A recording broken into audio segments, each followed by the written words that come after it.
चाली चालीरीती, परंपरा, रूढी, प्रथा तुम्हाला माहित असतील ना. काही चांगल्या पण आहेत, काही वाईट पण आहेत. पण आपल्याला इथे विचार करायचा आहे अनिष्ट. अनिष्ट म्हणजे कुप्रथा, कुचालीरीती, अनिष्ट चालीरीती. काही माहिती आहे का तुम्हाला नावं त्यांची? जुन्या पूर्वापार काळापासून त्या चालत आलेल्या आहे. आता त्यांना वाचा पडून त्याचा विमोड करण्यात आलेला आहे. पण त्या जुन्या ज्या चालीरीती आणि कुप्रथा होत्या त्यांच्यापैकी काहींचे नाव सांगता येतील का तुम्हाला? कोण कोण सांगू शकते? भरत तू सांग बरं. बालविवाह. शाबाश. अजून आदित्य साठे सांग बरं. अंधश्रद्धा. Very good. हा तू सांग आदित्य. विश्वास. जातीभेद. जातीभेद. हा व्हेरी गुड. अजून कोण सांगू शकते? आणखी शिक्षणापासून सगळेजण वंचित राहायचे. हा हे पण त्यावेळेस. पण कोण वंचित राहत होते तेव्हा? जे उच्चभ्रू लोक होते तेच शिकायचे.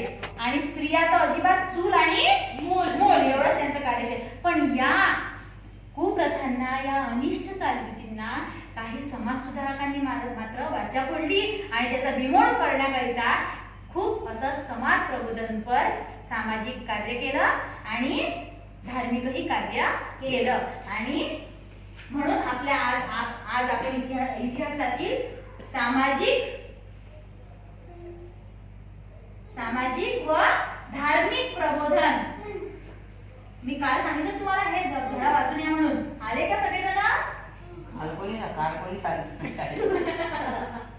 सामाजिक आणि धार्मिक प्रबोधन कोणी कोणी वाचता धडा? बरं वाचला तू नव्हता. सामाजिक व धार्मिक प्रबोधन.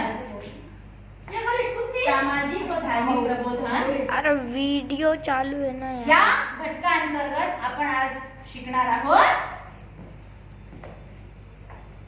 अनिष्ट चालीरीती आणि कुप्रथा यांना जो बिमोड केला, त्यांना वाचा फोडली आणि त्या आपल्या समाजातून हद्दपार झाल्या पाहिजे यासाठी ज्यांनी कार्य केले असे काही समाज सुधारकांची, समाज प्रबोधनपर कार्य केलेले, धार्मिक प्रबोधनपर कार्य केले अशा समाज सुधारकांची नावं तुम्हाला सांगता येतील? सांगा बरं. ज्योतिबा फुले. हा शाबाश. हा तू सांगू शकतो बेटा? सांग. सावित्रीबाई फुले. शाबाश. आणखी शाहू महाराज. Very good. हे खूप समाज सुधारक आपल्या भारतामध्ये, महाराष्ट्रामध्ये होऊन गेले आणि यांनी आपल्या भारतासाठी खूप असं सामाजिक आणि धार्मिक कार्य करून ठेवलेलं आहे. त्याच्यामुळे आज आपण इथे मोकळा श्वास घेतो आहोत. मोकळ्या श्वासात शिक्षण घेतो आहोत. नाहीतर मुलींसाठी त्यांनी आज शिकवतं का बरं आहे? कारण की त्यावेळेस हे समाज सुधारक होऊन गेले आणि अशाच एका समाज सुधारकाची त्याने केलेल्या कार्याची आज आपण या ठिकाणी माहिती बघणार आहोत. मला आधी सांगा फोटो कोणाचा आहे बरं? कोणाचा आहे? सावित्रीबाई फुले. यांनी काय केलेलं आहे बरं? स्त्रियांसाठी शाळा उघडली. शाबाश. हा आणि शाबाश. आणि हे कोण आहे? ज्योतिबा फुले. हे कोण आहे? महात्मा ज्योतिबा फुले. महात्मा त्यांना उपाधी भेटलेली आहे. फक्त ज्योतिबा फुले म्हणून चालणार नाही, आपण त्यांना महात्मा म्हणायलाच पाहिजे. आणि हे आहे क्रांती ज्योती सावित्रीबाई फुले आणि क्रांती सूर्य महात्मा ज्योतिबा फुले. आता यांनी कोणता समाज स्थापन केला सांगा बरं मला. कोणाला माहिती आहे? कोणी धडा वाचलाय? सत्यशोधक समाज. कोणता समाज? सत्यशोधक. पहा या समाजाच्या नावामध्येच पहा ना किती छान. सत्यशोधक समाज. सत्याचा शोध घेणे ना, सत्यशोधक. या सामाजिक व धार्मिक प्रबोधन या घटकांतर्गतच आपण सत्यशोधक समाज. कशाचा? सत्यशोधक समाज. या समाजाची माहिती अभ्यासणार आहोत. मग सत्यशोधक समाजाची स्थापना पहिल्यांदा आपण बघू. सत्यशोधक समाजाची स्थापना. आपण महत्त्वाचे मुद्दे लिहून घेऊया आणि हे तुम्हाला तुमच्या याच्यातही राईट डाऊन करायचे आहेत. ठीक आहे? नंतर हो महत्त्वाचे मुद्दे लिहून दिले मी तुम्हाला. तुम्ही लक्षात पण ठेवायचे बरं का हे? हो. आणि मी काही प्रश्न पण विचारणार आहे. आपल्याला चर्चा करायची आहे. हा चर्चेच्या माध्यमातून तुम्ही शिकणार आहात. आतापर्यंत जशी उत्तरं तुम्ही दिली ना तशीच उत्तर यापुढे पण द्या. मग आता अर्थातच सत्यशोधक समाजाची स्थापना कोणी केली? महात्मा ज्योतिबा फुले.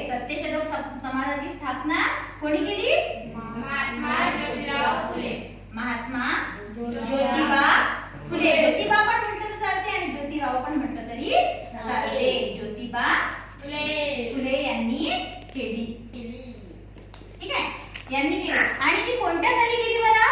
1873 मध्ये. महात्मा ज्योतिबा फुले यांनी कोणत्या साली केली? 1873 मध्ये सत्यशोधक समाजाची स्थापना केली. आणि हा समाज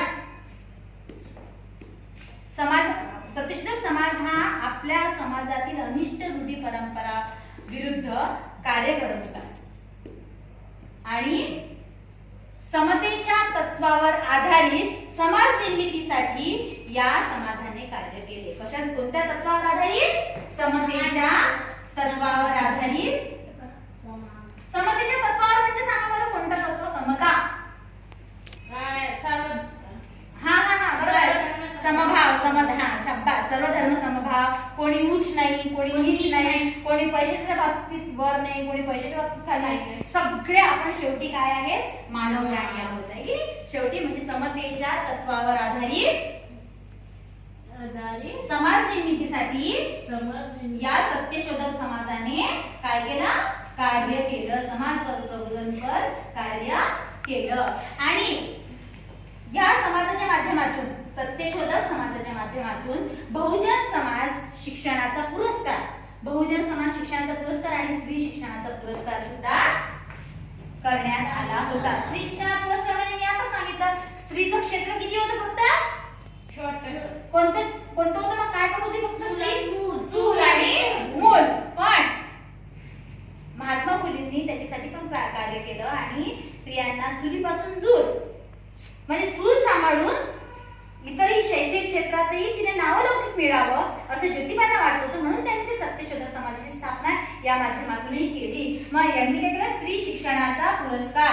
पुरस्कार म्हणजे मान्य केलं होतं स्त्री शिक्षण, शिक्षणाचा पुरस्कार आणि बहुजन समाजाच्या शिक्षणाचा पुरस्कार.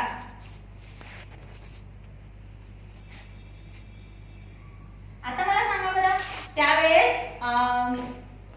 ह्या ज्योतिबा फुलेंनी सत्यशोधक समाजास बरोबरच काही पुस्तके सुद्धा लिहिली होती. तर पुस्तकांची नावे पहा. कोणाकोणाला माहितीये पुस्तकांची? काही पुस्तकांची नावे माहितीये का? बाकी मी सांगते. ज्योतिबा फुलेंनी काही पुस्तके लिहिली. त्या पुस्तकांची नावे कोण कोण सांगू शकते? फक्त हात वरती करा. पुस्तकांची नावं फक्त भरत का आठवते? भरत सांग बेटा. सत्यशोधक समाज. शाबास, व्हेरी गुड. सत्यशोधक समाज हाच उपघटक आपण शिकतो आहोत. आणि सत्यशोधक समाज हे पुस्तक सुद्धा ज्योतिबा फुलेंनी लिहिलेलं आहे. सांग पृथ्वी. गुलामगिरी. गुलामगिरी म्हणजे आपण सुरुवातीलाच बघितलं गुलामगिरीच होती नाही.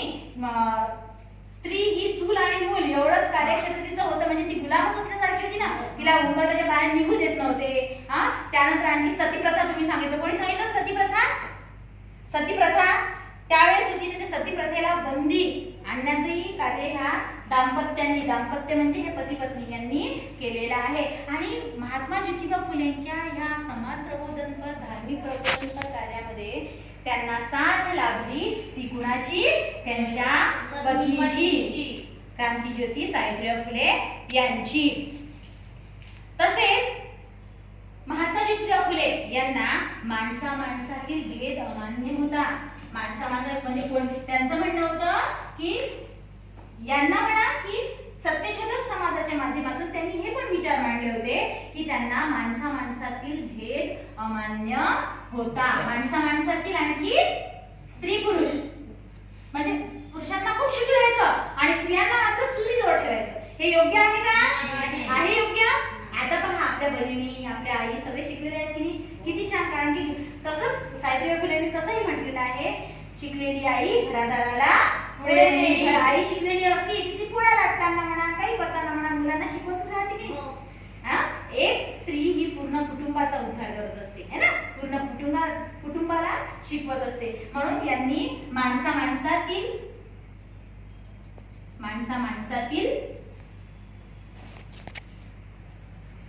व माणसातील भेद अमान्य म्हणजे मान्य नाही यांना. तसेच स्त्री पुरुष भेदही अमान्य होता. स्त्री पुरुष भेदही अमान्य होता.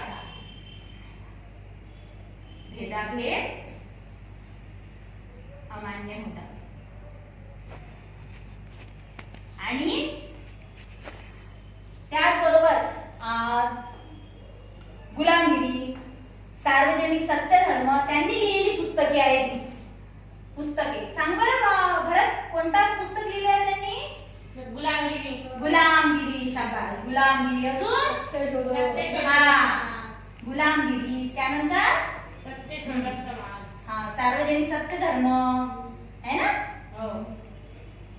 गुलामगिरी, सार्वजनिक सत्यधर्म, सार्वजनिक. तुम्हाला लिहून घ्यायचं बरं काही नंतर, आणि लक्षातही ठेवायचं आहे. ही त्यांनी लिहिलेली पुस्तके आहेत. म्हणजे ह्या पुस्तकाच्या माध्यमातूनही त्यांनी सामाजिक आणि धार्मिक प्रबोधन केलेलं आहे. आणखी शेतकऱ्यांसाठी पण त्यांनी खूप कार्य केलेलं आहे. म्हणून शेतकऱ्यांसाठी शेतकऱ्यांचा आसूड हे पुस्तक त्यांनी लिहिलेलं आहे. शेतकऱ्यांचा आसूड, आणखी शेतकऱ्यांचा आसूड, आणखी ब्राह्मणांचे कसब. कोणता कोणता? ब्राह्मणांचे कसब, ब्राह्मणांचे कसब, ब्राह्मणांचे कसब. सत्यशोधक समाज हे त्यांनी पुस्तके लिहिलेली आहेत. त्यांच्या सोबतच सावित्रीबाई फुलेंनी पण समाजासाठी खूप चांगले चांगले कार्य केलेले आहे. आणि चांगले कार्य म्हणजे काय रे? तर समाजाचं प्रबोधन करण्याच्या, समाजाच्या हितासाठी या दाम्पत्यांनी आपलं जीवन वेचलेलं आहे.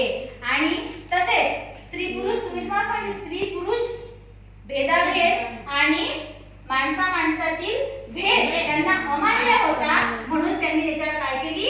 कडक टीका केली. कडक टीका. टीका करणे म्हणजे काय? ते मान्य नसते नाही का? कडक टीका केली. या सार्वजनिक सत्यशोधक समाजाच्या माध्यमातून त्यांनी ही टीका केली. मी आता एवढं जेवढं शिकवलं याच्यावर तुम्हाला प्रश्न विचारते, काही आपण चर्चा करूया. यातून तुम्हाला समजतं नाही सगळं? मला आधी सांगा, महात्मा ज्योतिराव फुले यांनी कोणत्या समाजाची स्थापना केली? सत्यशोधक समाजाची स्थापना महात्मा ज्योतिबा फुले यांनी कोणत्या साली केली? 1873 साली. लक्षात ठेवायचं हे. सामान्य ज्ञान मध्ये आहे आपल्याला हे. पुढे महात्मा ज्योतिराव फुले यांनी सत्यशोधक समाज हा कोणत्या तत्वावर आधारित होता? समतेच्या तत्वावर. समतेच्या तत्वावर जरी असला तरी कशाच्या निर्मितीसाठी केलं त्यांनी? कशाच्या निर्मितीसाठी? समाजाच्या निर्मितीसाठी त्यांनी सत्यशोधक समाजाची स्थापना केली. त्यांना काय, त्यांनी कशा कशावर कडक टीका केली?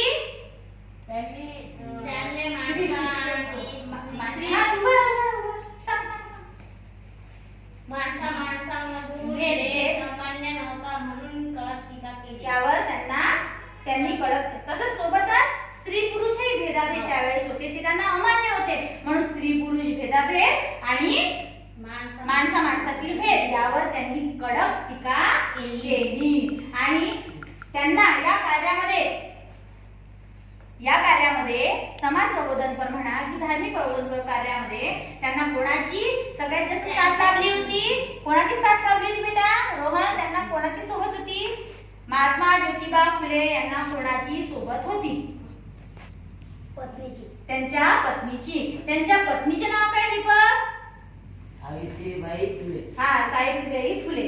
आणि महात्मा ज्योतिराव फुले यांनी आणखी एक माहिती तुम्हाला, स्त्री शिक्षणाचं आपण बोललो, तर स्त्री शिक्षणासाठी त्यांनी काय कार्य केलं? कोण सांगू शकते मला? सांगा बरं. त्यांनी शाळा उघडली. शाळा उघडली. कुठे उघडली ती शाळा? पुण्यामध्ये. शाबास, पुण्यामध्ये. पण आता आपण माहिती ना, आपण सगळ्यांना कोणी आपण पहिला राहते, कोणी भीम चौकात राहते, कोणी देशमुख पहिला राहते. तसंच कुठेतरी ठिकाण असेल ना पुण्यामध्ये पण.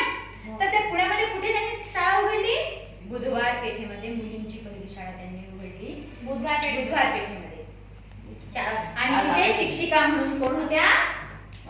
सावित्रीबाई फुले यांनी कार्य, त्यांनी त्या ठिकाणी शिक्षिका म्हणून त्याच कार्यरत होत्या, त्याच म्हणजेच त्यांना त्यांची साथ फार लागली होती. तर हे झाले महत्वाचे मुद्दे. हे महत्वाचे मुद्दे तुम्हाला टिपायचे आहेत.